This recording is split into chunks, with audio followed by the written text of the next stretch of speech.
नमो वेदांतवेदिने रामाय रामभद्राय रामचंद्राय वेदसे रघुनाथाय नाथाय सीताया पते नमः। मनोजवं मारुततुल्यवेगं जितेन्द्रियं बुद्धिमतां वरिष्ठं वातात्मजं वानरयोत्तममुख्यं श्रीरामदूतं शरणं प्रपद्ये। नारायणं नमस्कृत्य नरं चैव नरोत्तमं देवीं सरस्वतीं व्यासं ततो जयमुदीरयेत्। व्यासाय भवनाशाय श्रीशाय गुणराशे हृद्याय शुद्धविद्याय मध्वाय च नमो नमः। विश्वेशतीर्थगुरुभ्यो नमः। श्रीगुरुभ्यो नमः। ಹರಿ ಓಂ. ಸೊ ಅಲ್ಲಿಗೆ ದುರ್ಯೋಧನ ಬಹಳ ನೀಚ ಸ್ಥಿತಿಗೆ ಇಳಿದು ಈ ರೀತಿ ಕುಂತಿ ಮೇಲೆ ಹೇಳಿದ ಮಾತುಗಳು ಬಹಳ ನಿಕೃಷ್ಟ ಅವನ ಮನೋಸ್ಥಿತಿಯನ್ನು ತೋರಿಸ್ತದೆ. ಸೊ ಆ ರೀತಿ ಅವರು ಅಂತೇಳಿದರೆ ಸರಿಯಾಗಿ ಒಂದು ವ್ಯವಸ್ಥೆಯಿಂದ ಪಾಂಡುರಾಜನಿಗೆ ಹುಟ್ಟಿದ ಮಕ್ಕಳು ಅಲ್ಲ ಅವರು. ಆಮೇಲಿಂದ ಅವರು ಒಂದು ಪಾಂಡುರಾಜನ ಸಮ್ಮತಿಯಿಂದ ನಿಯೋಗ ಪದ್ಧತಿಯಿಂದ ಹುಟ್ಟಿದ್ದೂ ಅಲ್ಲ. ಹಾಗೆ ಪಾಂಡುರಾಜನ ಸತ್ತ ನಂತರ ಹುಟ್ಟಿದವರು ಒಂದು ವೇಳೆ ಹತ್ತಿರದ ಬಂಧುಗಳ ಒಂದು ಸಮ್ಮತಿಯಿಂದ ಅದೂ ಅಲ್ಲ.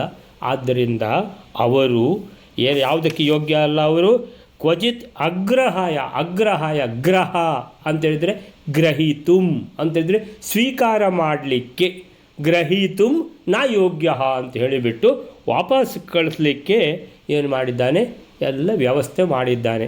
ಅವನ ಮಾತು ಇನ್ನೂ ಮುಗಿಲಿಲ್ಲ ಅಂತ ಹೇಳುವಾಗ ಆಕಾಶದಿಂದ ಅಶರೀರವಾಣಿ ಆಯಿತು.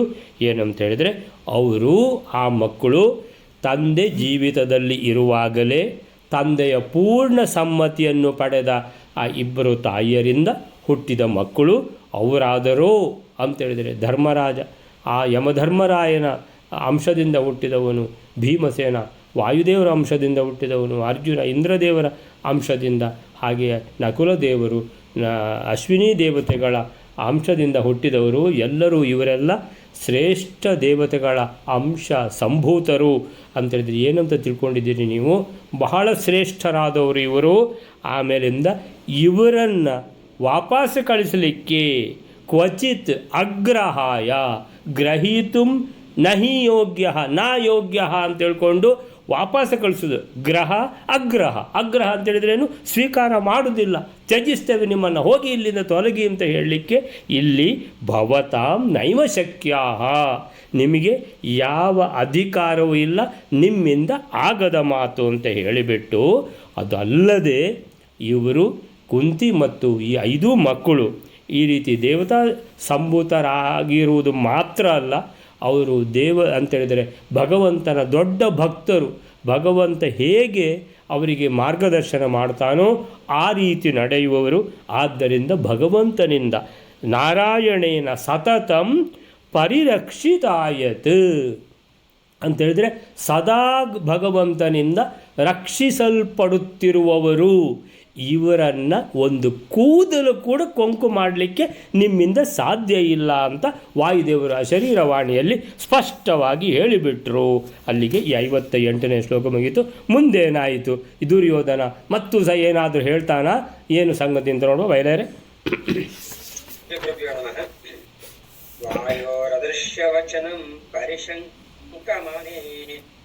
ಪರಿಶಂಕಮಾನೇಷು ಆವಿರ್ಬಭೂವ ಭಗವಾನ್ ಸ್ವಯಮಬ್ಜನಾಭಃ ವ್ಯಾಸಸ್ವರೂಪ ಸರ್ವಗುಣೈಕ ದೇಹ ಆದಾಯ ತಾನಗಮದಾಶುಷ ಪಾಂಡುಗೇಹಂ. 59ನೇ ಶ್ಲೋಕ. ಭಗವದ್ ಭಕ್ತರಲ್ಲಿ ಅತಿ ಶ್ರೇಷ್ಠನಾದ ವಾಯುದೇವರು ಅದೃಶ್ಯವಾಗಿದ್ದುಕೊಂಡೇ ಆಕಾಶವಾಣಿ ಮೂಲಕ ಈ ಪಾಂಡವರು ಧರ್ಮಶಾಸ್ತ್ರಕ್ಕೆ ಸರಿಯಾಗಿ ಹುಟ್ಟಿದವರು, ಅವರು ಪಾಂಡುವಿನ ವಾರಸುದಾರರು ಅಂತ ಹೇಳಿದ್ರು ಕೂಡ ಈ ದುರ್ಯೋಧನಾದಿ ಪಾಪಿಷ್ಠರು ಆ ಮಾತನ್ನು ಇನ್ನೂ ಶಂಕಿಸಿಕೊಂಡೇ ಇರುತ್ತಾರೆ. ಹೀಗಿರ್ಬೇಕಾದ್ರೆ ಪೂಜ್ಯನಾದ ಕಮಲವು ನಾಭಿಯಳ್ಳುಳ್ಳ ಸಾಕ್ಷಾತ್ ವ್ಯಾಸರೂಪಿಯಾದ ಹರಿಯು ಆವಿರ್ಭವಿಸುತ್ತಾನೆ. ಪೂರ್ಣವಾದ ಕೇವಲ ಸರ್ವ ಗುಣಾತ್ಮಕವಾದ ಶರೀರವುಳ್ಳ ಶ್ರೀ ಹರಿಯು ಪಾಂಡವರನ್ನು ಕರೆದುಕೊಂಡು ಶೀಘ್ರದಲ್ಲಿ ಪಾಂಡುರಾಜನ ಮಂದಿರಕ್ಕೆ ಹೋಗುತ್ತಾನೆ. ವಾಯೋರದೃಶ್ಯವಚನಂ ಪರಿಶಂಕಮಾನೇಷು ಆವಿರ್ಬಭೂವ ಭಗವಾನ್ ಸ್ವಯಮಬ್ಜನಾಭಃ ವ್ಯಾಸಸ್ವರೂಪ ಉರು ಸರ್ವಗುಣೈಕ ದೇಹ ಆದಾಯ ತಾನ್ ಅಗಮತ್ ಆಶುಚ ಪಾಂಡುಗೇಹಂ ವಾಯೋಃ ಅದೃಶ್ಯವಚನಂ ಪರಿಶಂಕಮಾನೇಷು ಆವಿರ್ಬಭೂವ ಭಗವಾನ್ ಸ್ವಯಂ ಅಬ್ಜನಾಭಃ ವ್ಯಾಸಸ್ವರೂಪ ಉರು ಸರ್ವಗುಣೈಕ ದೇಹ ಆದಾಯ ತಾನ್ ಅಗಮತ್ ಆಶುಚ ಪಾಂಡುಗೇಹಂ ವಾಯೋಃ ವಾಯುದೇವರ ವಾಯೋಃ ಅದೃಶ್ಯವಚನಂ ಅದೃಶ್ಯನಾಗಿದ್ದು ಈ ಅಶರೀರವಾಣಿ ಏನಿದೆ ಅದೃಶ್ಯ ವಚನಂ ಅಶರೀರವಾಣಿ ಪರಿಶಂಕಮಾನೇಷು ಅದು ಹೌದು ಯಾರು ಹೌದು ಮಾತಾಡಿದರು ಏನು ಮಾತಾಡಿದರು ಯಾರು ಮಾತಾಡಿದರು ಓ ಇವರು ಅದಕ್ಕೂ ವ್ಯವಸ್ಥೆ ಮಾಡಿ ಬಂದಿದ್ದಾರೆ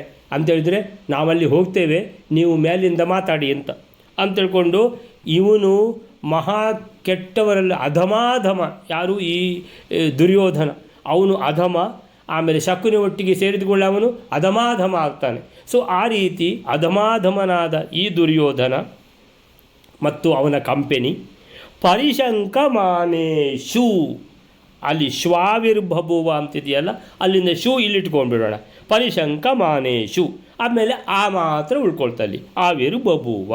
ಸೊ ಪರಿಶಂಕಮಾನೇಷು ಅಂತೇಳಿದರೆ ಅದರ ಮೇಲೂ ಇವನಿಗೆ ಸಂದೇಹ ಯಾವುದರಲ್ಲಿ ಅಶರೀರವಾಣಿಗೆ ಇವರೇ ವ್ಯವಸ್ಥೆ ಮಾಡಿ ಯಾರಿಗೂ ಮಾತಾಡಲಿಕ್ಕೆ ಹೇಳಿದ್ದು ಈಗ ನಮಗೆ ಕೇಳಿಸಿದ್ದ ಏನು ಸಂಗತಿ ಅಂತ ಹೇಳ್ಕೊಂಡು ಅಂತೇಳಿದರೆ ಇವರು ನಾವು ಅದನ್ನು ಸಹ ಲೆಕ್ಕಕ್ಕೆ ತೆಗೆದುಕೊಳ್ಳುವುದಿಲ್ಲ ಅಂತೇಳ್ಕೊಂಡು ಅಂತಹ ಒಂದು ಬಾಡಿ ಲ್ಯಾಂಗ್ವೇಜ್ ಅಂತಾರೆ ಅದಕ್ಕೆ ಅಂತೇಳಿದರೆ ಅವ್ರ ಮುಖ ನೋಡಿದರೆ ಏನಂತ ನಿಮಗೆ ಆಲೋಚನೆ ಮಾಡಿ ಅಂತ ಹೇಳ್ತಾರೆ ನೋಡಿ ಅವ್ರ ಮುಖ ನೋಡಿದರೆ ಅವರು ಈಗ ಏನೋ ಒಂದು ಮಾತಾಡ್ತಾರೆ ನೋಡಿ ವಾಪಸ್ ಮಾತಾಡ್ತಾರೆ ನೋಡಿ ಅಂತೇಳ್ಕೊಂಡು ಆ ರೀತಿಯಲ್ಲಿ ಇರುವಾಗ ಇವನೇನು ಇನ್ನು ಪುನಃ ಈಗ ಶುರು ಮಾಡ್ತಾನೆ ಅಂತೇಳಿ ಮಹಾ ದರಿದ್ರದವ ಇವ ಯಾರು ದುರ್ಯೋಧನ ಅಂತ ಹೇಳುವ ಒಂದು ಆ ಸಂದರ್ಭದಲ್ಲಿ ಅವನಿಗೆ ಸಂದೇಹ ಬಂದಿದೆ. ಅವರು ಒಳ್ಳೆಯದನ್ನೆಲ್ಲ ಸಂದೇಹ ಮಾಡುವವರು ಅವರು ಕೆಟ್ಟದ್ದನ್ನೆಲ್ಲ ಗ್ರಹಿಸುವವರು ಅವರು ಅಂಥ ಜಾತಿ ಅದು. ಸೊ ಆವಿರ್ಬಭುವ ಅಷ್ಟಾಗುವಾಗ ಅಂತೇಳಿದರೆ ಹರಿವಾಯುಗಳ ಒಂದು ಕೃಪೆ ನಮಗೆ ಬೇಕು ಅಂತ ನಾವು ಯಾವಾಗಲೂ ಹೇಳೋದು. ಸೊ ವಾಯುದೇವರ ಕೃಪೆ ಆಯಿತು. ವಾಯುದೇವರ ಕೃಪೆಯಾದರೆ ಅದನ್ನು ಇವ ಏನು ಲೆಕ್ಕಕ್ಕೆ ತೆಗೆದುಕೊಳ್ಳುವುದಿಲ್ಲ ಅನ್ನುವಂತಹ ಧೂರ್ತ ಇವ ಆಗುವಾಗ ಭಗವಂತ ತಾನೇ ಬಂದರು. ಆವಿರ್ಬಭುವ ಅಂತೇಳಿದರೆ ಅವತಾರ ಮಾಡಿದರು. ಎಲ್ಲಿಂದ? ವ್ಯಾಸರು ಅವತಾರ ಮೊದಲೇ ಮಾಡಿದ್ದಾರೆ, ಕೂಡಲೇ ಕಾಣಿಸಿಕೊಂಡ್ರು ಅಂತ ಅದರ ಅರ್ಥ. ಆವಿರ್ಬಭುವ ಭಗವಾನ್ ಸ್ವಯಂ ಅಬ್ಜನಾಭಃ. ಸೊ ಭಗವಂತ ಸ್ವಯಂ ಅಬ್ಜನಾಭಃ. ಸ್ವಯಂ ಅಂತೇಳಿದರೆ ಭಗವಂತ ಸ್ವಯಂ ಬಂದರು ಅಂತ. ಭಗವಾನ್ ಸ್ವಯಂ ಆವಿರ್ಬಭುವ ಭಗವಂತ ತಾನೇ ಬಂದರು ಅಂತೇಳಿದರೆ ಭಗವಂತನ ಎರಡು ರೂಪಗಳು ಅಲ್ಲಿ ನಮಗೆ ಇರುವಂಥದ್ದು ಮಹಾಭಾರತದಲ್ಲಿ. ಒಂದು ವಾಸಿಷ್ಠ ಕೃಷ್ಣ ಅಂತೇಳಿದರೆ ಯಾರು? ಭಗವಾನ್ ವೇದವ್ಯಾಸರು. ಆಮೇಲಿಂದ ಇನ್ನೊಂದು ರೂಪ ಯಾದವ ಕೃಷ್ಣ ಭಗವದ್ಗೀತೆಯನ್ನು ಶ್ರೀಕೃಷ್ಣ ಅರ್ಜುನನಿಗೆ ಉಪದೇಶ ಮಾಡಿದ ಆ ರೂಪ ಶ್ರೀಕೃಷ್ಣ ಯಾದವ ಕೃಷ್ಣನ ರೂಪ. ಸೊ ಯಾವ ರೂಪ ಭಗವಂತನದ್ದು ಅಂತೇಳಿದರೆ ಭಗವಾನ್ ಸ್ವಯಂ ಅಬ್ಜನಾಭಃ ಅಂತೇಳಿದರೆ ಭಗವಾನ್ ವೇದವ್ಯಾಸರು ಬಂದರು. ವ್ಯಾಸಸ್ವರೂಪ ಅಂತೇಳಿದರು. ವ್ಯಾಸರು ಭಗವಾನ್ ವೇದವ್ಯಾಸರು ಅಂತೇಳಿದರೆ ಪಾಂಡವರಿಗೆ ಶ್ರೀಕೃಷ್ಣ ಸಿಗುವುದು ಎಲ್ಲಿ ಅಂತೇಳಿದರೆ ನಿಮಗೆಲ್ಲ ಗೊತ್ತಿರ್ಬೋದು, ಮಹಾಭಾರತ ಎಲ್ಲ ಸಾಮಾನ್ಯವಾಗಿ ಓದಿದವರೇ ಇರೋದು. ಅವರು ದ್ರೌಪದಿ ಸ್ವಯಂವರದಲ್ಲೇ ಶ್ರೀಕೃಷ್ಣ ಪಾಂಡವರನ್ನು ಭೇಟಿಯಾಗುವಂಥದ್ದು ಭಾರೀ ಖುಷಿ ಆಗ್ತದಲ್ಲ ಅವರಿಗೆ. ಸೊ ಅದರ ಅಷ್ಟರ ತನಕ ಶ್ರೀಕೃಷ್ಣ ಮತ್ತು ಪಾಂಡವರ ಭೇಟಿ ಆಗಿರುವುದಿಲ್ಲ ಅಂತೇಳಿದರೆ ಶ್ರೀಕೃಷ್ಣನ ಅನುಗ್ರಹ ಅನ್ನುವಂಥದ್ದು ಸದಾ ಇವರ ಮೇಲೆ ಇರ್ತದೆ.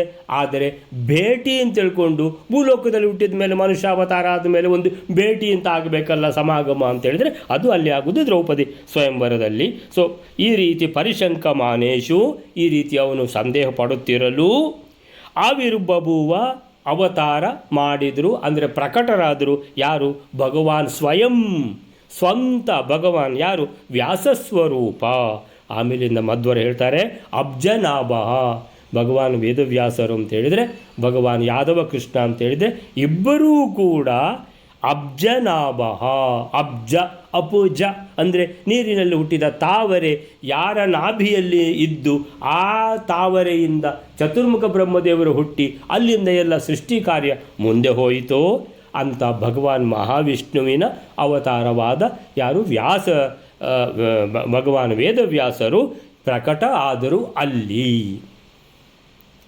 ಉರು ಸರ್ವಗುಣೈಕ ದೇಹ ಅಂತೇಳಿದರೆ ಭಗವಾನ್ ಮಹಾವಿಷ್ಣುವೇ ಅಂತ ಹೇಳಿಬಿಟ್ಟು ಮತ್ತೆ ಪುನಃ ಹೇಳ್ತಾರೆ ಉರು ಅಂತೇಳಿದರೆ ದೊಡ್ಡ ಶ್ರೇಷ್ಠ.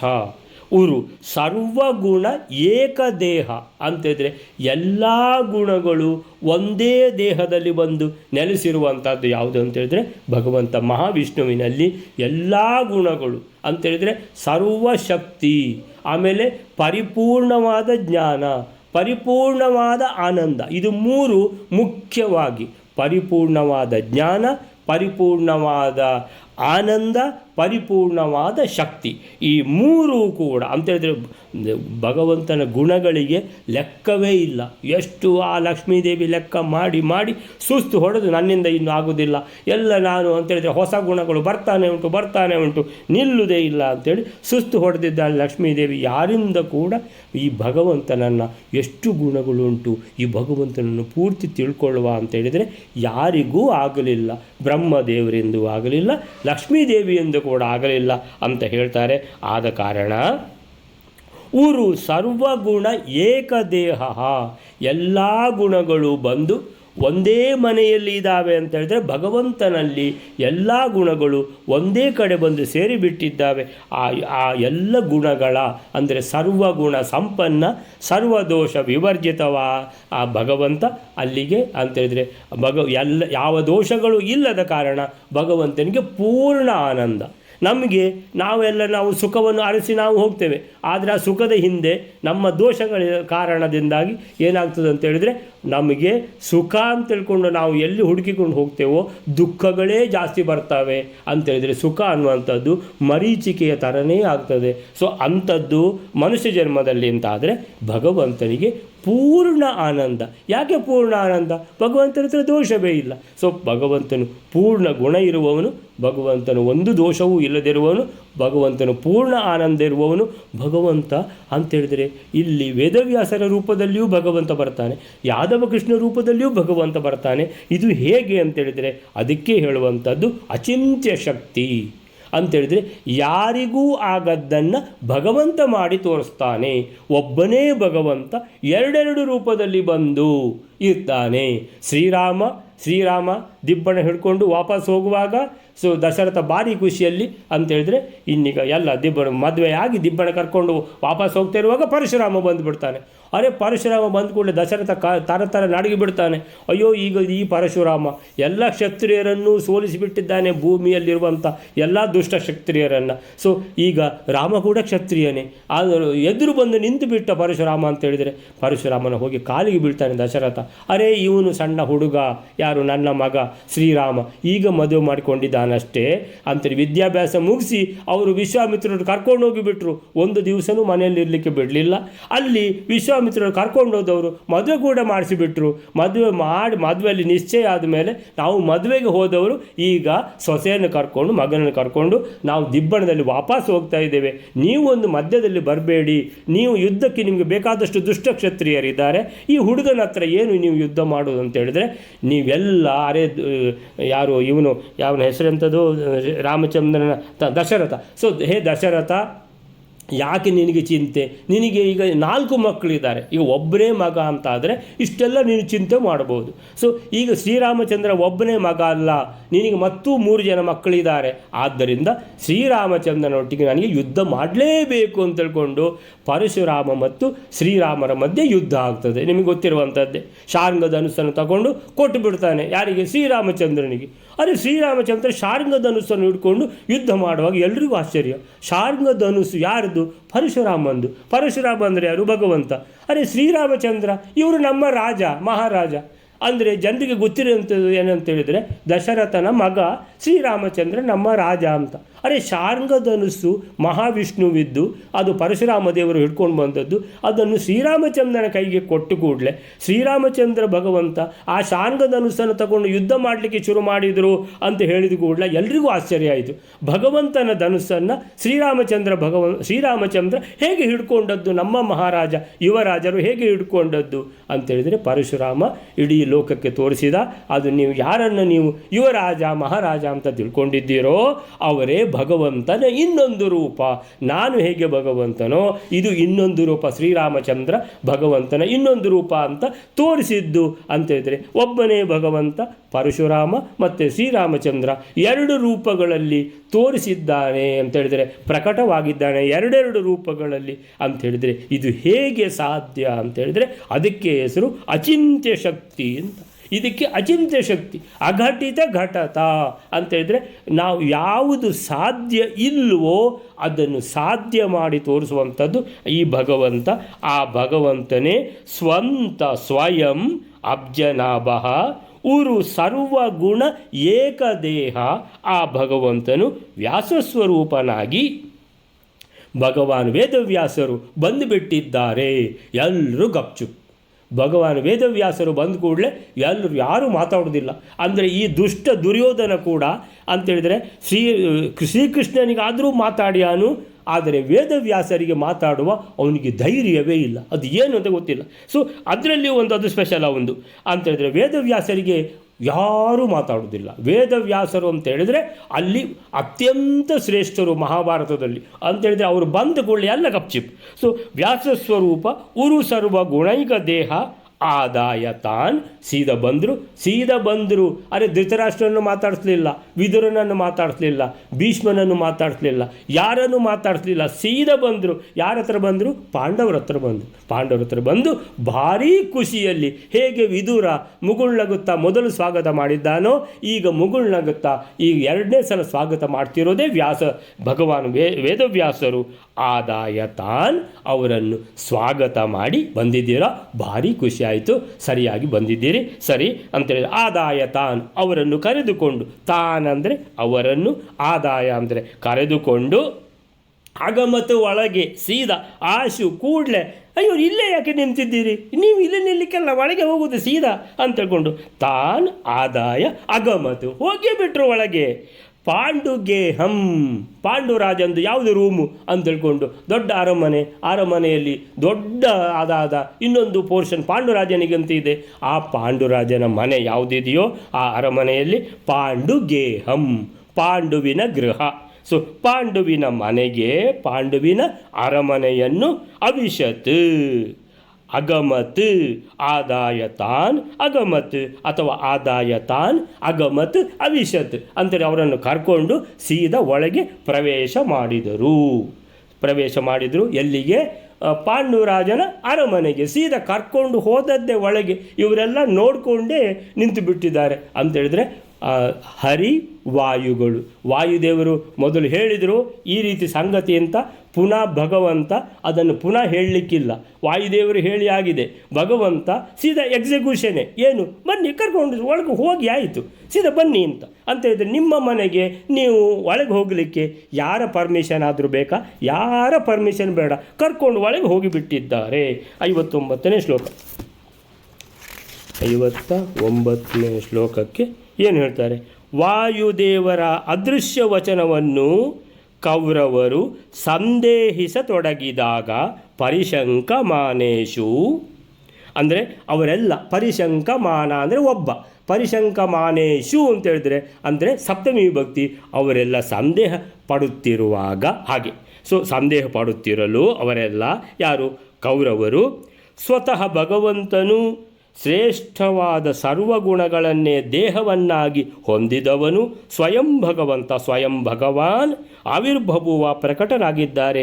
ಅಬ್ಜನಾಭ ಅಂತೇಳಿದರೆ ನಾಭಿ ಪದ್ಮನಾಭ ಭಗವಂತ, ಅಲ್ಲಿಂದ ಪದ್ಮನಾಭ ನಾರಾಯಣ ಉರು ಸರ್ವಗುಣೈಕ ದೇಹ ವ್ಯಾಸಸ್ವರೂಪದಲ್ಲಿ ಅಲ್ಲಿ ಪ್ರಕಟನಾಗಿ ಮತ್ತು ಅವರನ್ನೆಲ್ಲ ಕರೆದುಕೊಂಡು ತಾನ್ ಆದಾಯ ಕರೆದುಕೊಂಡು ತಾನ್ ಅಗಮತ್ ಒಳಗೆ ಹೋದರು ಅಥವಾ ಅವಿಶತ್ ಕರೆದುಕೊಂಡು ಪಾಂಡುವಿನ ಅರಮನೆಗೆ ಒಳಗೆ ಪ್ರವೇಶ ಮಾಡಿದರು. ಸೀದಾ ಅಂತೇಳಿದರೆ ಪುನಃ ಮಾತಾಡಲಿಕ್ಕೆ, ಪುನಃ ಅವನ ಹತ್ರ ಕೇಳಲಿಕ್ಕೆ, ಅವನೇನಾದರೂ ಹೇಳಲಿಕ್ಕೆ ಏನಿಲ್ಲ.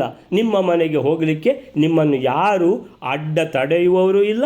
ನಿಮ್ಮ ಮನೆಗೆ ನೀವು ಹೋಗಲಿಕ್ಕೆ ಬಾ ಅಂತ ಹೇಳಬೇಕಾದ ಅವಶ್ಯಕತೆಯೂ ಇಲ್ಲ. ಹೋಗುವ ಸೀದಾ ಒಳಗೆ ಅಂತ ಸೀದಾ ಹೋಗಿದ್ದಾರೆ. ಸೊ ವೇದವ್ಯಾಸರು ಕಶ್ಚನ ಋಷಿ ಅಂತ ತಿಳ್ಕೊಂಡು ಪರಮತದವರು ಹೇಳುವಂಥದ್ದು ಅಂದರೆ ಅವರಿಗೆ ಇನ್ನೂ ಕೂಡ ವೇದವ್ಯಾಸರು ಅವರೇ ಅಬ್ಜನಾಭ, ಅವರೇ ಸರ್ವಗುಣೈಕ ದೇಹ ಅನ್ನುವಂಥದ್ದು ಅವರು ಇನ್ನೂ ಸಹ ಅವರಿಗೆ ಗೊತ್ತಾಗಲಿಲ್ಲ. ಸೊ ಅಜ್ಞರಂತ ಹೇಳಬೇಕಷ್ಟೆ. ಸೊ ಯಾರೋ ಒಬ್ಬ ಸಾಮಾನ್ಯ ಋಷಿ, ಕಶ್ಚನ ಋಷಿ ಅಂತ ತಿಳ್ಕೊಂಡು ಅವರೆಲ್ಲ ವ್ಯಾಖ್ಯಾನ ಮಾಡುವಂಥದ್ದು ಪರಮತದವರು ಎಂಬ ತಪ್ಪು ತಿಳುವಳಿಕೆ ತುಂಬ ಜನಗಳಲ್ಲಿದೆ. ಆದರೆ ಅವರು ಮತ್ಸ್ಯ ಕೂರ್ಮಾದಿಗಳಂತೆ ಅಂದರೆ ಮತ್ಸ್ಯ ಅವತಾರ, ಕೂರ್ಮ ಅವತಾರ, ವರಾಹ ಅವತಾರ ಹೇಗೆ ಅವತಾರವೋ ಅದೇ ರೀತಿ ವೇದವ್ಯಾಸರು ಕೂಡ ಸಾಕ್ಷಾತ್ ಭಗವಂತನ ಅವತಾರ ಅಂತ ಸ್ಫುಟಪಡಿಸಲು ಅವರನ್ನು ಉಲ್ಲೇಖಿಸುವ ಪ್ರತಿ ಪ್ರಸಂಗದಲ್ಲಿ ಕೂಡ ಮಧ್ವಾಚಾರ್ಯರು ಅವರೇ ನಾರಾಯಣನ ರೂಪ, ಹೇಗೆ ಶ್ರೀಕೃಷ್ಣ ಭಗವಂತ ಭಗವದ್ಗೀತೆಯನ್ನು ಉಪದೇಶಿಸಿದ ರೂಪ ಇದೆಯೋ ಹಾಗೆ ಭಗವಾನ್ ವೇದವ್ಯಾಸರು ಕೂಡ ಅಂತೇಳಿದರೆ ಭಗವದ್ಗೀತೆಯನ್ನು ಬರೆದವರೇ ವೇದವ್ಯಾಸರು, ಮಹಾಭಾರತವನ್ನು ಬರೆದವರೇ ವೇದವ್ಯಾಸರು. ಅಂತಹ ಭಗವಂತ ವೇದವ್ಯಾಸರು ಜ್ಞಾನ ಅನ್ನುವಂಥದ್ದು ಪೂರ್ತಿ ಗೌತಮ ಋಷಿಗಳ ಶಾಪದಿಂದ ಜ್ಞಾನ ಅನ್ನುವಂಥದ್ದು ಹೋಗಿಬಿಟ್ಟಿದೆ ಅಂತೇಳಿದರೆ ದೇವತೆಗಳಿಗೂ ಜ್ಞಾನ ಇಲ್ಲ, ಮನುಷ್ಯರಿಗೂ ಜ್ಞಾನ ಇಲ್ಲ ಅನ್ನುವಂಥ ಪ್ರಸಂಗದಲ್ಲಿ ವೇದವ್ಯಾಸರು ಅವತಾರ ಮಾಡಿ ಪುನಃ ಜ್ಞಾನವನ್ನು ಬ್ರಹ್ಮಸೂತ್ರ ಆ ಎಲ್ಲ ಯಾವುದು ವೇದಗಳನ್ನು ವಿಂಗಡಣೆ ಮಾಡಿ ಚೆಲ್ಲಾಪಿಲ್ಲಿಯಾದ ವೇದಗಳನ್ನು ಪುನಃ ವಿಂಗಡಣೆ ಮಾಡಿ ಅದನ್ನು ಋಗ್ವೇದ, ಯಜುರ್ವೇದ, ಸಾಮವೇದ, ಅಥರ್ವವೇದ ಅಂತ ಈ ವೇದಗಳು ಬಹಳ ಕಷ್ಟ ಇದೆ, ಯಾರಿಗೂ ಅರ್ಥವಾಗುವಂಥದ್ದಲ್ಲ, ಕಬ್ಬಿಣದ ಕಡಲೆ ಅದು. ಅದನ್ನು ಅರ್ಥ ಮಾಡಿಕೊಳ್ಳಿಕ್ಕೋಸ್ಕರ ಬ್ರಹ್ಮಸೂತ್ರಗಳನ್ನು ರಚಿಸಿ ಆ ಬ್ರಹ್ಮಸೂತ್ರ ಆ ನಂತರ ಆ ಬ್ರಹ್ಮಸೂತ್ರಕ್ಕೆ ನಂತರ ವಾಯುದೇವರು ಬಂದರು, ಮಧ್ವಾಚಾರ್ಯರಿಗೆ ಅವತಾರ ಮಾಡಿ 21 ಕುಭಾಷ್ಯಗಳನ್ನೆಲ್ಲ ಖಂಡಿಸಿ 22ನೆಯಾದ ಸಮ್ಯಕ್ ಸರಿಯಾದ ಭಾಷ್ಯವನ್ನು ಬರೆದು ಭಗವಂತನ ಸರಿಯಾದ ಒಂದು ಜ್ಞಾನವನ್ನು, ತತ್ವಜ್ಞಾನವನ್ನು ಜನರಿಗೆ ಸಿಗುವ ಹಾಗೆ ಮಾಡಿದ್ದು ಮಧ್ವಾಚಾರ್ಯರು. ಹಾಗೆ ಈ ಮಧ್ವಾಚಾರ್ಯರೇ ಸ್ಪಷ್ಟವಾಗಿ ಹೇಳಿದರು, ನೀವು ಯಾರನ್ನು ಕಶ್ಚನ ಋಷಿ ಅಂತ ವೇದವ್ಯಾಸರನ್ನು ಒಬ್ಬ ಋಷಿ ಮಾತ್ರ ಅಂತ ಹೇಳ್ತಾ ಇದ್ದೀರೋ ತಪ್ಪು. ಅವರೇ ಭಗವಂತನ ಇನ್ನೊಂದು ಅವತಾರ ಅವರು. ಸೊ ನಾರಾಯಣ ಎಂಬುದನ್ನು ಖಚಿತಪಡಿಸುವ ಪದ್ಮನಾಭ ಉರು ಸರ್ವಗಣೈಕ ದೇಹ, ಸರ್ವಗಣೈಕ ಅಲ್ಲ ಗುಣೈಕ, ಸರ್ವಗುಣ ಏಕದೇಹ ಮೊದಲಾದ ವಿಶೇಷಣಗಳನ್ನು ಶ್ರೀ ಮಧ್ವಾಚಾರ್ಯರು ಪ್ರತಿ ಸಲ ಅವರು ವೇದವ್ಯಾಸರ ಪ್ರಸ್ತಾಪ ಮಾಡುವಾಗ ವೇದವ್ಯಾಸರು ಅಂತ ಹೇಳಿದ್ರೆ ಅವರೇ ಸ್ವಯಂ ಭಗವಾನ್, ಅವರು ಅಬ್ಜನಾಭ, ಅವರೇ ವ್ಯಾಸಸ್ವರೂಪ, ಅವರು ಸರ್ವ ಗುಣ ಏಕದೇಹ ಅನ್ನುವಂಥದ್ದನ್ನು ಪ್ರತಿ ಸಲ ಅಂತ ಹೇಳಿದ್ರೆ ನಮಗೆ ನೆನಪಿಸ್ತಾರೆ. ಇದು ಭಗವಂತನ ಅವತಾರ ಯಾರು? ವೇದವ್ಯಾಸರು ಅಂತ ಹೇಳ್ಕೊಂಡು. ಸೊ ಈ ರೀತಿ ಗ್ರಂಥದುದ್ದಕ್ಕೂ ಬಳಸಿದ್ದಾರೆ. ಶ್ರೀಹರಿಯ ಕೆಲವು ವಿಶೇಷ ಗುಣಗಳನ್ನಾದರೂ ಸ್ತುತಿಸುವುದು ಹರಿಭಕ್ತಾಗ್ರೇಸರರಾದ ಶ್ರೀಮದ್ ಆಚಾರ್ಯರ ಉದ್ದೇಶ ಎಂಬ ವಿಶೇಷಾಂಶ ವಾದಿರಾಜೀಯದಲ್ಲಿದೆ. ವಾದಿರಾಜರು ಬರೀತಾರೆ, ಭಗವತೋ ಅನಂತ ಗುಣಾನಾಂ ಉಪಾಸಕಃ, ಭಗವಂತನ ಅನಂತ ಗುಣಗಳ ಉಪಾಸಕರಾದ ಮಧ್ವಾಚಾರ್ಯರು ಯತ್ರ ಸ್ವಗ್ರಂಥೆ, ತನ್ನ ಗ್ರಂಥದಲ್ಲಿ ಎಲ್ಲಿ ವೇದವ್ಯಾಸರನ್ನು ಪ್ರಕಟ ಆಗ್ತಾರೋ ಆ ಎಲ್ಲ ಪ್ರಸಂಗಗಳಲ್ಲಿ ವೇದವ್ಯಾಸರು ಅಂತ ಮಾತ್ರ ಹೇಳುವುದಿಲ್ಲ, ಭಗವಾನ್ ವೇದವ್ಯಾಸರು ಅಂತೇಳಿ ಭಗವಂತ ಅಂತ ಹೇಳಿದರೆ ಯಾವಾಗಲೂ ಭಗವಂತನನ್ನು ಗುಣಗಳಿಂದಲೇ ನಾವು ಗುರುತಿಸುವಂಥದ್ದು. ಭಗವಂತ ಅಂತ ಹೇಗೆ ಗೊತ್ತಾಗ್ತದೆ? ಭಗವಂತ ಅಂತ ಒಂದು ರೂಪವೇ ಇಲ್ಲ. ಭಗವಂತ ಅಂತ ಹೇಳಿದರೆ ಪೂರ್ಣಾನಂದವೇ ಸ್ವರೂಪ, ಪೂರ್ಣ ಜ್ಞಾನವೇ ಸ್ವರೂಪ, ಆ ಸರ್ವಶಕ್ತಿ ಅಚಿಂತ್ಯ ಶಕ್ತಿಯೇ ಸ್ವರೂಪವಾಗಿರುವಂಥವನು ಭಗವಂತ. ಆದ್ದರಿಂದ ಭಗವತ್ ಪ್ರಸಂಗ ತತ್ರ ತದ್ಗುಣಾನಾಮಪಿ, ಆ ಗುಣಗಳಿಂದಲೇ ಸ್ವಯೋಗ್ಯಾನ್ ಸಹೈವ ಸ್ಮರತಿ. ಆದ್ದರಿಂದ ಭಗವಂತ ಅಂತ ಹೇಳಿದ ಕೂಡಲೇ ಭಗವಂತನ ಒಂದು ಗುಣ ಆದರೂ ಹೇಳಬೇಕು. ಏನು? ಸರ್ವಗುಣ ಸಂಪನ್ನನಾದ ಭಗವಂತ. ಖಾಲಿ ಭಗವಂತ ಅಂತ ಹೇಳಿಬಿಡಬಾರ್ದು. ಅಂದರೆ ಪದ್ಮನಾಭನಾದ ಭಗವಂತ, ಏನಾದರೂ ಒಂದು ಗುಣ ಆದರೂ ಹೇಳಲೇಬೇಕು. ಪೂರ್ಣಾನಂದನಾದ ಭಗವಂತ ಅಂತೇಳಿದರೆ ನಮಗೂ ಕೂಡ ಅಷ್ಟೇ, ಖಾಲಿ ನಾವು ಭಗವಂತ ಅಂತ ಹೇಳಬಾರ್ದು. ಯಾವುದಾದರೂ ಮಧ್ವಾಚಾರ್ಯ ಭೀಷ್ಮಾಚಾರ್ಯರು 2-3 ಗುಣಗಳನ್ನು ಒಟ್ಟೊಟ್ಟಿಗೆ ಹೇಳ್ತಾ ಇದ್ದಾರೆ. ನಾವು ಒಂದೊಂದು ಗುಣಗಳನ್ನಾದರೂ ಸ್ಮರಣೆ ಮಾಡುವ. ಯಾವಾಗ ಭಗವಂತ ಅಂತ ಹೇಳ್ತೇವೋ ಭಗವಂತ ಒಂದಾದರೂ ಗುಣ ಅದರ ಒಟ್ಟಿಗೆ ಸರ್ವಗುಣ ಸಂಪನ್ನನಾದ ಭಗವಂತ, ಹೀಗೆ ಒಂದು ಗುಣ ಆದರೂ ಭಗವಂತ ಅಂತ ಹೇಳಬೇಕು ಅಂತ ಹೀಗೆ. ಸೊ ಇತಿ ವಸ್ತು ತತ್ವಂ ತಾವತಾಮಪಿ ಗ್ರಂಥೆ ನಿಬಂಧನೆ ಗ್ರಂಥಸ್ಯಾಪಿ ಅನಂತತ್ವ ಪ್ರಸಂಗಭಿಯ ಪಂಚಶಾನ್ ದಿವ್ಯಾನ್ ಗುಣಾನ್ ಸ್ವಭಕ್ತಜನೇಷು ಸ್ವಸ್ವಭಾವಂ ದರ್ಶಯಿತು ಯತ್ರ ಯತ್ರ ಶ್ಲೋಕೆ ವಿಶಿಷ್ಯ ಹರೇ ಪ್ರಸಂಗ ತತ್ರ ತತ್ರ ನಿಯಮೇನ ಅನುವರ್ಣಯತೀತಿ ಸರ್ವತ್ರ ಅನುಸಂಧೇಯಂ. ಸೊ ಭಗವಂತ ಅಂತ ಹೇಳಿದ ಕೂಡಲೇ ಭಗವಂತನ ಗುಣಗಳಿಂದಲೇ ಭಗವಂತನನ್ನು ನಾವು ಸ್ಮರಣೆ ಮಾಡಿಕೊಳ್ಳುವಂಥದ್ದು. ಆ ಗುಣಗಳು ಹೇಳಿದ ಕೂಡಲೇ ಆ ಗುಣವೇ ಸ್ವರೂಪವಾಗಿ ನಮ್ಮ ಕಣ್ಣ ಮುಂದೆ ಬರಬೇಕು ಅನ್ನುವಂಥದ್ದು. ಸೊ ವ್ಯಾಸರು ಯಾವ ಮಾತನ್ನು ಆಡದೆ ಪಾಂಡವರನ್ನು ಕುಂತಿಯನ್ನು ಕರೆದುಕೊಂಡು ಪಾಂಡುರಾಜನ ಅರಮನೆಗೆ ತೆರಳಿದ ವಿವರ, ಅಲ್ಲಿಗೆ ಅವರಿಗಿದ್ದ ಶಂಕಾತೀತವಾದ ಅಪಾರ ವರ್ಚಸ್ಸಿಗೆ ದ್ಯೋತಕ. ಅದರ ಅರ್ಥ ಏನಂತ ಹೇಳಿದರೆ, ಭಗವಂತನು ಎಲ್ಲ ತಿಳಿದಿರುವಂಥ ಭಗವಂತ ವೇದವ್ಯಾಸರು ಕರ್ಕೊಂಡು ಒಳಗೆ ಹೋಗಿದ್ದಾರೆ ಅಂತ ಹೇಳಿದರೆ ಅವರು ಪಾಂಡುರಾಜನ ಮಕ್ಕಳು ಅನ್ನುವಂಥದ್ರಲ್ಲಿ ಯಾರಿಗೂ ಯಾವ ಸಂದೇಹ ಅವರಿಗೂ ಇಲ್ಲ, ಇನ್ಯಾರಿಗೂ ಇರಬಾರದು ಅನ್ನುವಂಥದ್ದು ಅಲ್ಲಿ ಸ್ಪಷ್ಟ ಅನ್ನುವಂಥದ್ದು. ಅಲ್ಲಿಗೆ 59ನೇ ಶ್ಲೋಕ ಮುಗೀತು. 60ನೇ ಶ್ಲೋಕ ಮೇಲಾರೆ ಸ್ವೀಕೃತೇಷು ಸಕಲ ಅಪಿ ಭೀಷ್ಮ ಮುಖ್ಯ ವೈಚಿತ್ರವೀರಸಹಿತಾಃ ಪರಿಪೂಜ್ಯ ಸರ್ವಾನ್ ಕುಂತ್ಯಾ ಸಹೈವ ಜಗೃಹು ಸುಭೃಶಂ ತದಾರ್ಥ ವೈಚಿತ್ರ್ಯವೀರ್ಯತನಯಾಃ ಸಹ ಕೌಬಲ್ಯೇನ. 60ನೇ ಶ್ಲೋಕ. ಸಾಕ್ಷಾತ್ ಭಗವಂತನಾದ ಆ ವೇದವ್ಯಾಸರು ಪಾಂಡವರನ್ನು ಕರೆದುಕೊಂಡು ಪಾಂಡುರಾಜ ಮಂದಿರಕ್ಕೆ ಹೋದ ನಂತರ ಭೀಷ್ಮಾಚಾರ್ಯರೇ ಮೊದಲಾಗಿಯುಳ್ಳ ಧೃತರಾಷ್ಟ್ರನಿಂದ ಸಹಿತರಾದ ಎಲ್ಲರೂ ಕೂಡ ಕುಂತಿ ಸಹಿತರಾದ ಪಂಚ ಪಾಂಡವರನ್ನು ಪೂಜಿಸುತ್ತಾರೆ. ಯಾವಾಗ ಭೀಷ್ಮಾಚಾರ್ಯರು ಹಾಗೂ ಧೃತರಾಷ್ಟ್ರರು ಎಲ್ಲರೂ ಪಾಂಡವರನ್ನು ಸ್ವೀಕರಿಸುತ್ತಾರೋ ಆಗ ಧೃತರಾಷ್ಟ್ರನ ಮಕ್ಕಳು ಶಕುನಿಯಿಂದ ಕೂಡಿಕೊಂಡು ಅತ್ಯಂತ ದುಃಖಿತರಾಗುತ್ತಾರೆ. ತತ್ಸ್ವೀಕೃತೇಷು ಸಕಲ ಅಪಿ ಭೀಷ್ಮ ಮುಖ್ಯ ವೈಚಿತ್ರವೀರ್ಯಸಹಿತ ಪರಿಪೂಜ್ಯ ಸರ್ವಾನ್ ಕುಂತ್ಯಾ ಸಹೈವ ಜಗೃಹು ಸುಭೃಶಂ ತದಾರ್ಥ ವೈಚಿತ್ರವೀರ್ಯತನಯಾಃ ಸಹ ಸೌಬಲೇನ. ತತ್ ಸ್ವೀಕೃತೇಷು ಅಂತೇಳಿದರೆ ಯಾವಾಗ ಭಗವಂತ ವೇದವ್ಯಾಸರು ಪ್ರಕಟರಾಗಿ ಅವರು ಆದರದಿಂದ ಮಕ್ಕಳನ್ನು ಕರ್ಕೊಂಡು ಸೀದಾ ಒಳಗೆ ಹೋಗಿದ್ದಾರೋ ಬಾಕಿದ್ದವರೆಲ್ಲ ಏನು ಒಬ್ಬರದ್ದು ಸುದ್ದಿ ಇಲ್ಲ. ಇಡೀ ಅಂತೇಳಿದರೆ ಒಂದು ಗುಂಡು ಪಿನ್ ಕೆಳಗೆ ಹಾಕಿದರೂ ಕೂಡ ಕೇಳ್ತದೆ, ಆ ಥರ ಒಬ್ಬರದ್ದು ಸುದ್ದಿಯೇ ಇಲ್ಲ. ತತ್ ಸ್ವೀಕೃತೇಷು ಯಾವಾಗ ಭಗವಂತ ಆ ಪಾಂಡವರನ್ನು ಕುಂತಿಯನ್ನು ಸ್ವೀಕಾರ ಮಾಡಿ ಒಳಗೆ ಕರ್ಕೊಂಡು ಹೋದರೋ ಮತ್ತು ಉಳಿದವರು ಏನಾದರೂ ಮಾತಾಡಲಿಕ್ಕಿದೆಯಾ? ಇಲ್ಲ. ಸಕಲ ಅಪಿ ಎಲ್ಲರೂ ಉಳಿದವರೆಲ್ಲರೂ ಭೀಷ್ಮ ಮುಖ್ಯ ಭೀಷ್ಮಾಚಾರ್ಯರಿಂದ ಹಿಡಿದು ಭೀಷ್ಮಾಚಾರ್ಯರು ಭೀಷ್ಮಾಚಾರ್ಯ ವಿದುರ ದ್ರೋಣಾಚಾರ್ಯ ಕೃಪಾಚಾರ್ಯ ಇವರೆಲ್ಲ ಭಗವಂತನ ಬಹಳ ದೊಡ್ಡ ದೊಡ್ಡ ಭಕ್ತರುಗಳು. ಆದರೆ ಏನು ಮಾಡಿದ್ದಾರೆ ಅಂತ ಹೇಳಿದರೆ ಇವನ ಧೃತರಾಷ್ಟ್ರ ಮತ್ತು ದುರ್ಯೋಧನನ ಒಟ್ಟಿಗೆ ಸೇರಿಕೊಂಡು ಏನಾಯಿತು, ಅವರ ಗುಣಗಳೆಲ್ಲ ಸ್ವಲ್ಪ ಭ್ರಷ್ಟ ಆಯಿತು. ಆದರೆ ಭಗವಂತನ ಭಕ್ತಿ ಮಾತ್ರ ಒಳ್ಳೆ ರೀತಿಯಲ್ಲಿ ಮಾಡ್ತಾ ಇರುವವರು. ಸೊ ಭೀಷ್ಮ ಮುಖ್ಯ ಭೀಷ್ಮಾಚಾರ್ಯರೇ ಅವರ ಮೊದಲಾಗಿ ವೈಚಿತ್ರವೀರ್ಯ ಸಹಿತಾ ವಿಚಿತ್ರವೀರ್ಯನ ಮಗ ಅಂತ ಹೇಳಿದರೆ ಸುರುವಿನ ಮಗ ಯಾರು? ಧೃತರಾಷ್ಟ್ರ. 2ನೇ ಮಗ ಪಾಂಡುರಾಜ, ಈಗ ಸತ್ತೋಗಿದ್ದಾನೆ. 3ನೇ ಮಗ ವಿದುರ.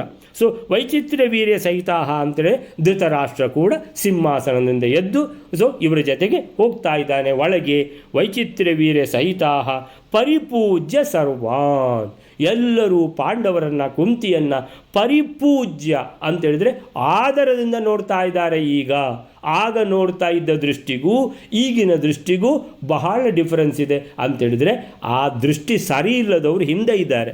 ಈಗ ಮುಂದೆ ಹೋದವರು ಯಾರೆಲ್ಲ? ಭೀಷ್ಮಾಚಾರ್ಯರು, ದ್ರೋಣಾಚಾರ್ಯರು, ಕೃಪಾಚಾರ್ಯರು, ವಿದುರ, ಇವರೆಲ್ಲ ಆದರದಿಂದ ನೋಡ್ತಾ ಇದ್ದಾರೆ. ಇವರೆಲ್ಲ ತಟಸ್ಥರಾಗಿದ್ದರು, ಇವರೆಲ್ಲ ಆದರದಿಂದ ನೋಡ್ತಾ ಇದ್ದಾರೆ ಪಾಂಡವರನ್ನು, ಕುಂತಿಯನ್ನು ಅಂತೇಳಿದರೆ. ಯಾವಾಗ ಭಗವಾನ್ ವೇದವ್ಯಾಸರು ಬಂದರು, ಇವರ ಹೆದರಿಕೆ ಇನ್ನೇನು ನಮಗೆ ದುರ್ಯೋಧನ ಏನಾದರೂ ಹೇಳಿಬಿಡ್ತಾನೆ ಅಂತ ಆ ಹೆದರಿಕೆ ಎಲ್ಲ ಹೋಗಿಬಿಡ್ತು.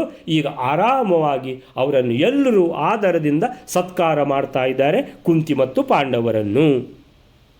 ಅದಕ್ಕೋಸ್ಕರ ಹೇಳೋದು ಹರಿವಾಯುಗಳ ಅನುಗ್ರಹ ಮಾಡಿಕೊಳ್ಬೇಕು ಅಂತ.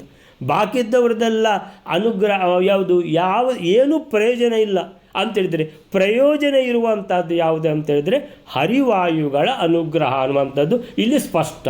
ಮೊದಲು ವಾಯುದೇವರದ್ದು ಅದೃಶ್ಯ ರೂಪದಲ್ಲಿ ಅಶರೀರವಾಣಿ ಆಯಿತು.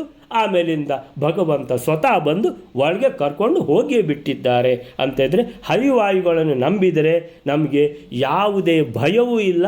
ನಮ್ಮ ಎಲ್ಲ ಕೆಲಸಗಳು ಸಾಂಗವಾಗಿ, ಎಲ್ಲ ಒಳ್ಳೆ ಕೆಲಸಗಳು ಸಾಂಗವಾಗಿ ನಡೆಯುತ್ತವೆ ಅನ್ನೋದಕ್ಕೆ ಇದು ಸ್ಪಷ್ಟ ನಿದರ್ಶನ ಅಂತೇಳಿದರೆ, ಪ್ರತಿಯೊಂದಕ್ಕೂ ಮಹಾಭಾರತ ಅನ್ನುವಂಥದ್ದು ಸಾಕ್ಷಿಯಾಗಿದೆ.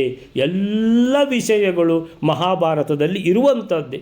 ಹರಿವಾಯುಗಳನ್ನು ನೀವು ಪೂಜಿಸಬೇಕು, ಅದು ಮಹಾಭಾರತದಲ್ಲಿ ಇದೆ ಅಂತ ನೋಡಿ. ಪ್ರತಿಯೊಂದು ಮಹಾಭಾರತದಲ್ಲಿ ಸಿಗ್ತದೆ. ಸೊ ಪರಿಪೂಜ್ಯ ಸರ್ವಾನ್ ಅಂತೇಳಿದರೆ ಎಲ್ಲರಿಂದಲೂ ಆಧರಿಸಲ್ಪಟ್ಟ ಪಾಂಡವರು ಈಗ ಒಳಗೆ ಸತ್ಕಾರವನ್ನು ಪಡೀತಾ ಇದ್ದಾರೆ. ಕುಂತಿಯ ಸಹೈವ ಅಂತೇಳಿದರೆ ಕುಂತಿಯ ಸಹಿತವಾಗಿ, ಜಗೃಹು ಎಲ್ಲರಿಂದ ಸ್ವೀಕರಿಸಲ್ಪಟ್ಟಿದ್ದಾರೆ. ಜಗೃಹು ಸುಭೃಶಂ ಅಂತೇಳಿದರೆ ಬಹಳ ಒಳ್ಳೆಯ ರೀತಿಯಲ್ಲಿ. ಸುಭೃಶಂ ಅಂದರೆ ಬಹಳವಾಗಿ ಪೂಜಿತರಾಗಿದ್ದಾರೆ, ಆದರಕ್ಕೆ ಪಾತ್ರರಾಗಿದ್ದಾರೆ, ಸತ್ಕಾರಕ್ಕೆ ಪಾತ್ರರಾಗಿದ್ದಾರೆ. ಯಾವಾಗ ಭಗವಂತ ವೇದವ್ಯಾಸರು ಸ್ವಂತ ಅವರನ್ನು ಒಳಗೆ ಕರ್ಕೊಂಡು ಹೋದರೋ ಇನ್ನು ಯಾರೂ ಕೂಡ ಏನೂ ಮಾತಾಡದೆ ಆದರಪೂರ್ವಕವಾಗಿ ಅವರನ್ನು ಸ್ವಾಗತ ಮಾಡಿ, ಅವರನ್ನು ಸತ್ಕಾರ ಮಾಡಿ, ಅವರನ್ನೆಲ್ಲ ಒಳ್ಳೆಯ ರೀತಿಯಲ್ಲಿ ಒಳಗಿಂದ ಮಾತಾಡಿಸ್ತಾ ಇದ್ದಾರೆ. ಆಗ ಅಂತೇಳಿದರೆ ಇದು ಒಂದು ಪಾರ್ಟಿಯವರಾಯಿತು. ಇದು ಒಳಗಿಂದ ಎರಡು ಪಾರ್ಟಿ ಉಂಟು. ಅಂದರೆ ಒಂದೇ ಕೌರವರ ಪಾರ್ಟಿಯಲ್ಲಿ ಅದು ಎರಡು ಪಾರ್ಟಿ. ಯಾವುದು? ಒಂದು ಪಾರ್ಟಿ ಭೀಷ್ಮಾಚಾರ್ಯರು, ದ್ರೋಣಾಚಾರ್ಯರು, ಕೃಪಾಚಾರ್ಯರು, ಆಮೇಲಿಂದ ವಿದುರ, ಇವ್ರದ್ದು ಒಂದು. ಇನ್ನೊಂದು ಪಾರ್ಟಿ ಯಾವಾಗ ಏನು ಆಚಾರವಿಲ್ಲದ ನಾಲಿಗೆ ಪಾರ್ಟಿ ಇದೆಯಲ್ಲ, ಅದು ಯಾವುದು ಅಂತೇಳಿದರೆ ತದಾ ಆರ್ತ ವೈಚಿತ್ರ್ಯ ವೀರ್ಯ ತನಯ. ವೈಚಿತ್ರ್ಯ ವೀರ್ಯ ಅಂದರೆ ವಿಚಿತ್ರ ವೀರ್ಯನ ಮಗ, ಯಾರು ಸಿಂಹಾಸನದಲ್ಲಿ ಕೂತ್ಕೊಂಡಿರುವಂಥ ಕುರುಡನಾದ ಧೃತರಾಷ್ಟ್ರ, ಅವನ ಮಕ್ಕಳು. ವೈಚಿತ್ರ್ಯ ವೀರ್ಯ ಅಂದರೆ ಧೃತರಾಷ್ಟ್ರ. ಸೊ ವೈಚಿತ್ರ್ಯ ವೀರ್ಯನ ತನಯ ಧೃತರಾಷ್ಟ್ರನ ಮಕ್ಕಳು ಅಂದರೆ ದುರ್ಯೋಧನಾದಿ ಮತ್ತು ಸಹ ಸೌಬಲೇನ ಅಂತೇಳಿದರೆ ಶಕುನಿ ಮತ್ತು ದುರ್ಯೋಧನಾದಿಗಳು ಮಾತ್ರ ಅತೀವವಾಗಿ ಸುಭೃಶಂ, ಅಲ್ಲಿ ಸುಭೃಶಂ ಅತೀವವಾಗಿ ಬಹಳವಾಗಿ ಸತ್ಕಾರ ಪಡೆದರು. ಯಾರು? ಪಾಂಡವರು ಅಂತ ಹೇಳುವಾಗ ಅದೇ ಸುಭೃಶಂ ಆರ್ತ ಅಂತೇಳಿದರೆ ಬಹಳ ದುಃಖಿತರಾದರು ಅಂತೇಳಿದರೆ, ಇನ್ನೂ ನಮಗೆ ರಾಜ್ಯ ಕೊಡುವುದಿಲ್ಲ ಅಂತ ಹೇಳಲಿಕ್ಕೆ ಆಗುವುದಿಲ್ಲ ಅಂತ ಯಾವಾಗ ಗೊತ್ತಾಯಿತೋ ದುರ್ಯೋಧನಾದಿಗಳು ಬಹಳವಾಗಿ ದುಃಖಿತರಾದರು. ಶುರುವಾಯಿತು ಇನ್ನು ಹೇಗೆ ಇವರನ್ನು ಸುಟ್ಟು ಬಿಡುವುದು, ಇವರನ್ನು ಹೇಗೆ ಕೊಂದು ಬಿಡುವುದು, ಇವರನ್ನು ಹೇಗೆ ಅಡಿಮೇಲು ಮಾಡುವುದು ಅಂತ ಅದೇ ಯೋಚನೆ. ಅದು ಆಗ್ತದೋ ಇಲ್ಲವೋ, ಆ ಭೀಮಸೇನನನ್ನು ನೋಡಿದರೆ ಯಾವ ಕೆಲಸವೂ ಆಗಲಿಕ್ಕಿಲ್ಲ ಅಂತ ಹೇಳ್ಕೊಂಡು ಅವನನ್ನು ನೋಡಿದ ಕೂಡಲೇ ದುರ್ಯೋಧನಂದು ಅರ್ಧ ಬಲ ಹೋಗಿಬಿಟ್ಟಿದೆ. ಬಹಳವಾಗಿ ದುಃಖಿತರಾದರು. ಯಾರು? ದುರ್ಯೋಧನಾದಿಗಳು ಮತ್ತು ಶಕುನಿ. ಸೊ ಈ ಶ್ಲೋಕಕ್ಕೆ ಏನು ಹೇಳ್ತಾರೆ ಅಂತ ಹೇಳಿದ್ರೆ 60ನೇ ಶ್ಲೋಕ ಸತ್ ಸ್ವೀಕೃತೇಶು. ಸೊ ಎಲ್ಲರೂ ಯಾರು? ಭೀಷ್ಮಾಚಾರ್ಯರು ಮೊದಲಾಗಿ ಅವರೆಲ್ಲ ಈ ಪಾಂಡವರನ್ನು ಆದರಪೂರ್ವಕವಾಗಿ ಸ್ವೀಕರಿಸುತ್ತಿದ್ದಂತೆಯೇ ಸತ್ ಸ್ವೀಕೃತೇಶು ಮೊದಲು ಸ್ವೀಕಾರ ಮಾಡಿದ್ಯಾರು? ಭಗವಾನ್ ವೇದವ್ಯಾಸರು. ಸೊ ಭಗವಾನ್ ವೇದವ್ಯಾಸರು ಸ್ವೀಕಾರ ಮಾಡುತ್ತಿದ್ದಂತೆಯೇ ಭೀಷ್ಮಾಚಾರ್ಯರು, ದ್ರೋಣಾಚಾರ್ಯರು ಇವರೆಲ್ಲ ಎಂತೇಳಿದ್ರೆ ಬಹಳ ಆದರಪೂರ್ವಕವಾಗಿ ಮಾತಾಡಲಿಕ್ಕೆ ಶುರು ಮಾಡಿದರು. ಯಾರ ಹತ್ರ? ಪಾಂಡವರ ಹತ್ರ. ಬಹಳ ಎಲ್ಲ ಒಟ್ಟಿಗೆ ಅಂತೇಳಿದರೆ ಅವ್ರು ಕರ್ಕೊಂಡು ಹೋಗುವಾಗ ಹಿಂದೆನೇ ಇದ್ದಾರೆ ಎಲ್ಲರೂ ಕೂಡ ಇವರೆಲ್ಲ. ಸೊ ಎಲ್ಲರೂ ಹಿಂದೆ ಹೋಗಿದ್ದಾರೆ ಅಂತ ಹೇಳ್ಕೊಂಡು ಎಲ್ಲರೂ ಧೃತರಾಷ್ಟ್ರನೊಂದಿಗೆ ಕೂಡಿ, ಧೃತರಾಷ್ಟ್ರ ಕೂಡ ಹೋಗಿಬಿಟ್ಟಿದ್ದಾನೆ. ಧೃತರಾಷ್ಟ್ರ ಅಂತ ಹೇಳಿದರೆ ಅವನು ಒಳ್ಳೆಯವರೊಟ್ಟಿಗೆ ಭೀಷ್ಮಾಚಾರ್ಯರ ಒಟ್ಟಿಗೆ ಅವನು ಒಳ್ಳೆಯವನಾಗಿ ಬಿಡ್ತಾನೆ. ಪುನಃ ಶಕುನಿ ದುರ್ಯೋಧನಾದಿಗಳ ಒಟ್ಟಿಗೆ ಸೇರಿದ ಕೂಡಲೇ ಅಯ್ಯೋ ನನ್ನ ಮಗ ಅಲ್ವಾ ಯಾರು ದುರ್ಯೋಧನ, ಸೊ ನನ್ನ ಮಗನಿಗೆ ಒಳ್ಳೆಯದಾಗಬೇಕಲ್ಲ. ಆದರೆ ಪಾಂಡವರು ಬಹಳ ಒಳ್ಳೆಯವರು, ನನ್ನ ಮಗ ಕೆಟ್ಟವ ಆದರೂ ನಾಳೆ ಒಳ್ಳೆಯದಾಗ್ತಾನೆ, ಒಳ್ಳೆ ಬುದ್ಧಿ ಬರ್ತದೆ ಅವನಿಗೆ ಅಂತೇಳಿಬಿಟ್ಟು ನಾನು ಮಗನ ಪಾರ್ಟಿಯೇ ತೊಗೊಳ್ಬೇಕಂತ ಪುನಃ ಮಗನ ಪಾರ್ಟಿಯೇ ತೊಗೋತಾನೆ. ಸೊ ಅವರು ಅಂತೇಳಿದರೆ ಅವನು ಒಂದು ಸಲ ಅಲ್ಲಿ ಒಂದು ಸಲ ಇಲ್ಲಿ ಯಾರು ಈ ಧೃತರಾಷ್ಟ್ರ. ಸೊ ಎಲ್ಲರೂ ಧೃತರಾಷ್ಟ್ರನೊಂದಿಗೆ ಕೂಡಿ ಕುಂತಿಯೊಂದಿಗೆ ಪಾಂಡವರನ್ನು ಅತ್ಯಂತ ಗೌರವದಿಂದ ಸ್ವೀಕರಿಸಿದರು. ಆದರೆ ಆಗ ತದಾ ಶಕುನಿಯೊಂದಿಗೆ ಸೌಬಲೇನ ಸಹ ಕೌರವರೆಲ್ಲ ವೈಚಿತ್ರ್ಯ ವೀರ್ಯ ತನಯಾ, ಕೌರವರು ಅಂತೇಳಿದರೆ ಯಾರು ದುರ್ಯೋಧನಾದಿಗಳು ತುಂಬ ಸಂಕಟಪಟ್ಟರು. ಸುಭೃಶಂ ಆರ್ತ ತದಾ ಆರ್ತ, ಎಷ್ಟು ಆರ್ತ? ಸುಭೃಶಂ, ಬಹಳವಾಗಿ ದುಃಖಿತರಾದರು. ದುಃಖ ಅಂತೇಳಿದರೆ ಸಾಮಾನ್ಯದ ದುಃಖ ಅಲ್ಲ. ಅಯ್ಯೋ ಅವರು ಬಂದರು, ಅವರಿನ್ನು ರಾಜ್ಯ ಕೇಳ್ತಾರೆ, ಅವರಿಗೆ ರಾಜ್ಯ ಕೊಡಬೇಕು, ಅಯ್ಯೋ ರಾಜ್ಯ ಕೊಟ್ಟರೆ ಎಷ್ಟು, ರಾಜ್ಯ ಕೊಟ್ಟ ಹಾಗೆ ಆವಾಗ ಎಷ್ಟು ಒಂದು ಪೀಡೆ ಆಗ್ತದೆ. ಅವರಿಗೆ ಕೊಡಬಾರದು ಅಂತ ಹೇಳುವ ರಾಜ್ಯ ಅವರಿಗೆ ಕೊಡಬೇಕು ಅಂತ ಹೇಳುವಾಗ ಏನು ಪೀಡೆ ಆಗ್ತದೆ. ಆ ಪೀಡೆ ಶುರುವಾಗಿ ಬಿಟ್ಟಿದೆ ದುರ್ಯೋಧನನಿಗೆ ಅಂತೇಳಿದರೆ ಅತೀವ ಎದೆ ನೋವು ಅವನಿಗೆ ಶುರುವಾಗಿದೆ. ಯಾರಿಗೆ? ದುರ್ಯೋಧನನಿಗೆ. ಎಣಿಸಿಯೇ ಅವನಿಗೆ ನೋವು ಶುರುವಾಗಿದೆ. ಸೊ ವ್ಯಾಸರ ನಿರ್ಣಯ ಭೀಷ್ಮಾದಿಗಳಿಗೆಲ್ಲ ಪರಮಮಾನ್ಯವಾಯಿತು. ಶಾಸ್ತ್ರ ವಿಚಾರದಲ್ಲಿಯೂ ಸಂದಿಗ್ಧ ಪ್ರಸಂಗಗಳಲ್ಲಿಯೂ ವ್ಯಾಸರ ಬ್ರಹ್ಮಸೂತ್ರಾದಿ ವಾಣಿಯೇ ನಿರ್ಣಾಯಕ. ಏನು ವ್ಯಾಸರು ಹೇಳ್ತಾರೆ ಬ್ರಹ್ಮಸೂತ್ರದಲ್ಲಿ ಅದೇ ಜ್ಞಾನ. ಅದಕ್ಕೆ ಆ ಜ್ಞಾನಕ್ಕೆ ಪರಮತದವರು ಅಪಾರ್ಥವನ್ನು ಬರೆದು ವ್ಯತ್ಯಸ್ತ ಅರ್ಥವನ್ನು ಬರೆದ ಕಾರಣ ಜ್ಞಾನ ಅನ್ನುವಂಥದ್ದು ಸರಿಯಾಗಿ ತತ್ವಜ್ಞಾನ ಜನರಿಗೆ ಸಿಗ್ತಾ ಇರಲಿಲ್ಲ. ಮಧ್ವಾಚಾರ್ಯರು ಬಂದು ಅವತಾರ ಮಾಡಿ ವಾಯುದೇವರು ಮಧ್ವಾಚಾರ್ಯರಾಗಿ ಭಗವಂತ ಕಳಿಸಿದ. ನೀವು ಹೋಗಿಬಿಟ್ಟು ತತ್ವಜ್ಞಾನ ಬ್ರಹ್ಮಸೂತ್ರದಲ್ಲಿರುವಂಥ ತತ್ವಜ್ಞಾನ ಸರಿಯಾಗಿ ಸಿಗುವಂತೆ ಮಾಡಿ ಸಜ್ಜನರಿಗೆ ಅಂತ ತಿಳ್ಕೊಂಡು ಭಗವಂತ ಕಳಿಸಿದರು. ವಾಯುದೇವರು ಬಂದರು ಮೂರನೇ ಅವತಾರದಲ್ಲಿ ಮಧ್ವಾಚಾರ್ಯರಾಗಿ. ಸೊ ಮಧ್ವಾಚಾರ್ಯರು ಬರೆದರು ಸಮ್ಯಕ್ ಭಾಷ್ಯ, ಸರಿಯಾದ ಭಾಷ್ಯವನ್ನು ಬರೆದರು. ಅಂದರೆ ಬ್ರಹ್ಮಸೂತ್ರ ಮತ್ತು ಮಧ್ವರು ಬರೆದ ಭಾಷ್ಯ ಇದೇ ಜ್ಞಾನ, ಇದೇ ತತ್ವಜ್ಞಾನ. ಈ ಜ್ಞಾನವೇ ಇದೇ ನಿರ್ಣಾಯಕ ಜ್ಞಾನ ಅನ್ನುವಂಥದ್ದು. ಸೊ ಇದು ಪ್ರಸಿದ್ಧವಾದದ್ದು. ಅವರ ಬ್ರಹ್ಮಸೂತ್ರಗಳನ್ನು ಸಕಲ ವೈದಿಕ ಪ್ರತಿವಾದಿಗಳು ಕೂಡ ಮಾನ್ಯ ಮಾಡಿರುವಂಥದ್ದು. ಅಂತೇಳಿದರೆ ಪರಮತದವರು ಹೇಳುವಂಥದ್ದು ಯಾವುದು? ಬ್ರಹ್ಮಸೂತ್ರವನ್ನೇ ಹೇಳುದವರು. ಅವರು ಕೂಡ ಹೇಳೋದು ಬ್ರಹ್ಮಸೂತ್ರ, ಆದರೆ ಅರ್ಥ ಮಾತ್ರ ಅವರಿಗೆ ಬೇಕಾದಾಗೆ ಮಾಡಿಕೊಂಡಿದ್ದು ಅದು ಅವರ ಪ್ರಾರಬ್ಧ. ಸೊ ಅವರು ಒಂದೆಡೆ ಧೃತರಾಷ್ಟ್ರಾದಿಗಳಿಗೆ ಅಂತೇಳಿದರೆ ಈ ವೇದವ್ಯಾಸರು ಅಂತೇಳಿದರೆ ಈ ಧೃತರಾಷ್ಟ್ರನಿಗೂ ಕೂಡ ತಂದೆಯವರು, ಆದ್ದರಿಂದ ಮಾತಾಡಲಿಕ್ಕಿಲ್ಲ. ಅವರು ಒಂದೆಡೆ ಧೃತರಾಷ್ಟ್ರಾದಿಗಳಿಗೆ ಜನ್ಮವಿತ್ತ ಕುರುಕುಲ ಪಿತಾಮಹ ಅವರು. ನಾವು ಪಿತಾಮಹ ಅಂದರೆ ಭೀಷ್ಮಾಚಾರ್ಯರು ಹೇಳ್ತೇವೆ. ಸೊ ನಿಜವಾಗಿ ಕುರುಕುಲದ ಪಿತಾಮಹ ಅಂತೇಳಿದರೆ ವೇದವ್ಯಾಸರು. ಸೊ ವೇದವ್ಯಾಸರು ಒಂದು ರೀತಿಯಲ್ಲಿ ಜನ್ಮ ಇತ್ತ ಧೃತರಾಷ್ಟ್ರಾದಿಗಳಿಗೆ, ಧೃತರಾಷ್ಟ್ರ, ಪಾಂಡುರಾಜ, ವಿದುರ ಇವರಿಗೆಲ್ಲ ಜನ್ಮ ಇತ್ತ ಅವರು ಕುರುಕುಲ ಪಿತಾಮಹರಾದರೆ, ಕುರುಕುಲ ಪಿತಾಮಹರಾದರೆ, ಮತ್ತೊಂದೆಡೆ ಸಕಲ ಋಷಿ ಮುನಿಗಳಿಗೂ ಗುರುಗಳಾದ ವಿಶ್ವಗುರುಗಳು ಎಂಬುದು ಗಮನಾರ್ಹ. ಇದು ಇತರರಿಗೆ ಅಂದರೆ ಭೀಷ್ಮಾಚಾರ್ಯರು, ದ್ರೋಣಾಚಾರ್ಯ, ಕೃಪಾಚಾರ್ಯರು, ವಿದುರ ಇವರಿಗೆಲ್ಲ ಅತ್ಯಂತ ಸಂತಸದ ಸಂಗತಿಯಾದರೂ ಕೌರವರಿಗೂ ಶಕುನಿಗೂ ಮಾತ್ರ ಅತ್ಯಂತ ಸಂಕಟದ ಸಂಗತಿ ಆಯಿತು. ಅವರಿಗೆ ಸಂತಸ, ಇವರಿಗೆ ಸಂಕಟ. ಸೊ ಆದರೆ ಅವರು ಯಾರೂ ಕೂಡ ಶ್ರೀ ವೇದವ್ಯಾಸರ ನಿರ್ಣಯವನ್ನು ಪ್ರಶ್ನಿಸಲು ಸಾಧ್ಯವೇ ಇರಲಿಲ್ಲ. ಅಂದು ಮಾತ್ರವಲ್ಲದೆ ಮುಂದೂ ಕೂಡ, ಅಂದರೆ ಯಾವತ್ತೂ ಕೂಡ ಆ ಪಾಂಡವರನ್ನು ಅಗ್ರಾಹ್ಯರೆಂದು ಬಹಿರಂಗವಾಗಿ ಕೆಣಕುವ ಸಾಹಸ ಮಾಡಲು ಅವರಿಂದ ಸಾಧ್ಯ ಆಗಲಿಲ್ಲ. ಅದಲ್ಲದೆ ವೇದವ್ಯಾಸರು ಏನು ಹೇಳಿದರೂ ಕೂಡ ಅದಕ್ಕೆ ವಾಪಸ್ಸು ಮಾತಾಡುವಂಥ ಧೈರ್ಯ ಯಾರಿಗೂ ಇಲ್ಲ. ಯಾಕಂದರೆ ಅವರು ಕುರುಕುಲ ಪಿತಾಮಹ, ಧೃತರಾಷ್ಟ್ರನಿಗೂ ತಂದೆಯಾದವರು. ಆದ್ದರಿಂದ ಅವರ ವಿಷಯದಲ್ಲಿ ಯಾರೂ ಮಾತನಾಡುವ ಸಾಹಸ ಕೂಡ ಮಾಡುವುದಿಲ್ಲ. ದುರ್ಯೋಧನ ಸಾಕ್ಷಾತ್ ಅವನು ಕಲಿಯೇ, ಅವನು ಕಲಿಯ ಅವತಾರ, ಕಲಿಯ ಅಪರಾವತಾರ ಯಾರು? ದುರ್ಯೋಧನ. ಇತರರು ಅವನ ಅನುಯಾಯಿಗಳು. ಸೊ ಆ ಕಲಿಗೂ ಕೂಡ ಅತ್ಯಂತ ದೊಡ್ಡ ಕಲಿ ಇನ್ನೊಬ್ಬ ಅವ ಶಕುನಿ. ಸೊ ಅವರಿಗೂ ಸಹ ವೇದವ್ಯಾಸರ ನಿರ್ಣಯವನ್ನು ಒಪ್ಪದೇ ಇರಲು ಸಾಧ್ಯವಾಗಲೇ ಇಲ್ಲ. ಕಲಿಯುಗದಲ್ಲಿಯೂ ಕೂಡ ಶ್ರೀ ವೇದವ್ಯಾಸರ ಮಾತುಗಳಿಗೆ ಮಾನ್ಯತೆ ಇದ್ದೇ ಇರುವುದು ಎಂಬುದಕ್ಕೆ ಇದು ನಿದರ್ಶನ ಅನ್ನುವಂಥಲ್ಲಿಗೆ ಇವತ್ತಿನದನ್ನು ಮುಗಿಸ್ಕೊಳ್ಳೋಣ. ಶ್ರೀಕೃಷ್ಣ ಅರ್ಪಣ ಮಸ್ತು.